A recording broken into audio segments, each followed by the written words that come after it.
வணக்கம். தமிழ் ஃபுட் கார்னர்ல இன்னைக்கு மசாலா இட்லி பண்ண போறோம். இதனுடைய சுவை ரொம்ப ரொம்ப நல்லா இருக்கும். சாதாரணமா நம்ம இட்லிக்கு சட்னி சாம்பார் வச்சு சாப்பிடுவோம். இந்த மாதிரி மசாலா இட்லி பண்ணும்போது டேஸ்ட் ரொம்ப சூப்பரா இருக்கும். இப்போ எப்படி பண்றதுன்னு பார்க்கலாம். இது வரைக்கும் தமிழ் ஃபுட் கார்னர் சேனலை சப்ஸ்கிரைப் பண்ணாதவங்க சப்ஸ்கிரைப் பண்ணிக்கோங்க.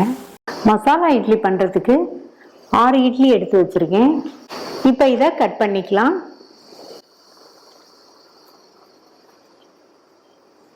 இதே மாதிரி எல்லா இட்லியும் கட் பண்ணிக்கலாம்.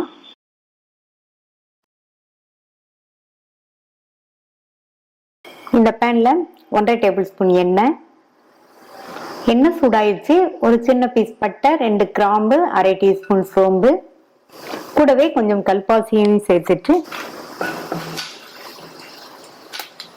நல்லா பொரிஞ்சதும் ஒரு மீடியம் சைஸ் வெங்காயத்தை கியூப்ஸா கட் பண்ணி வச்சிருக்கேன்.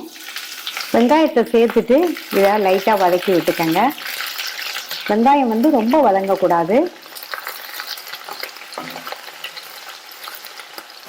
இப்ப வெங்காயம் லைட்டா வதங்கி இருக்கு.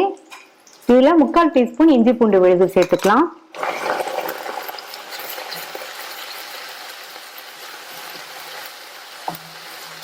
இப்ப நம்ம சேர்த்த இஞ்சி பூண்டு விழுதோட பச்சை வாசனை எல்லாம் போயிடுச்சு. ஒரு சின்ன கேப்சிகத்தை நல்லா இந்த மாதிரி கியூப்ஸா கட் பண்ணி சேர்த்திருக்கேன். இதையும் லைட்டா ஒரு வதக்கிட்டு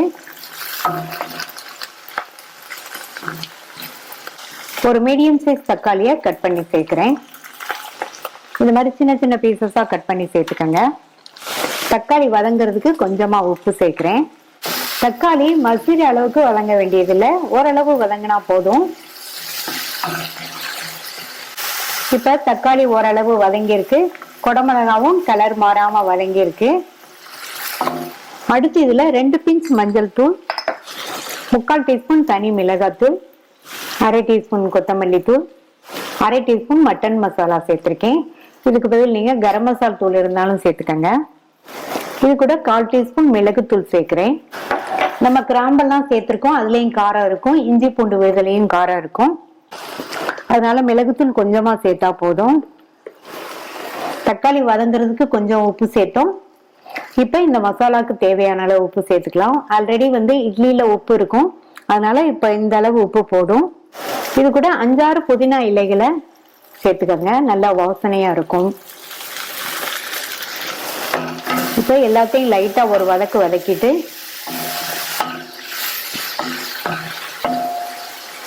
இதுல ஒரு 75 ml தண்ணி சேர்க்கிறேன்.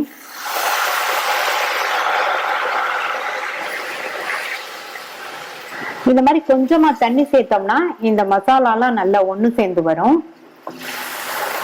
இது ஒரு 2 நிமிஷத்துக்கு கொதிக்கட்டும். இப்ப 2 நிமிஷம் ஆச்சு. மசாலாவோட பச்சை வாசனையும் போயிடுச்சு. நல்ல ஓரளவு வத்தி வந்திருக்கு. இதுல கட் பண்ண இட்லியை சேர்க்கிறேன்.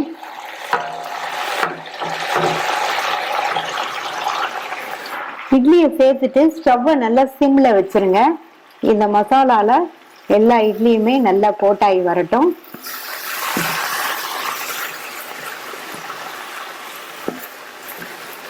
இப்ப மசாலால நல்லா கோட்டாயிடுச்சு. இட்லி சூடு ஏறுற வரைக்கும் ஒரு 2 நிமிஷத்துக்கு இருக்கட்டும்.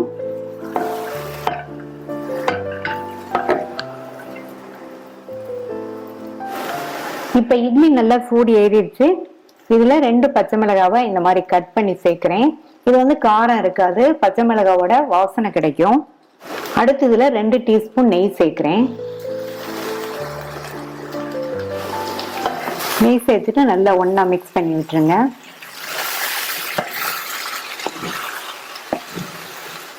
கடைசியா பொடியா கட் பண்ண கொத்தமல்லி இலைகள் கொஞ்சம் சேர்த்துக்கலாம். ஸ்டவ் ஆஃப் பண்ணிடலாம். சூப்பரான டேஸ்ட்ல மசாலா இட்லி ரெடி ஆயிடுச்சு. இதை பிரேக்ஃபாஸ்டாவும் சாப்பிட்டுக்கலாம், லஞ்ச் பாக்ஸ்க்கும் கொடுத்து விட்டுக்கலாம். இந்த மாதிரி செஞ்சு கொடுத்தோம்னா எல்லாருமே விரும்பி சாப்பிடுவாங்க. நீங்களும் ஒரு தடவை ட்ரை பண்ணி பார்த்துட்டு உங்க கமெண்ட்ஸை சொல்லுங்க. தேங்க்யூ.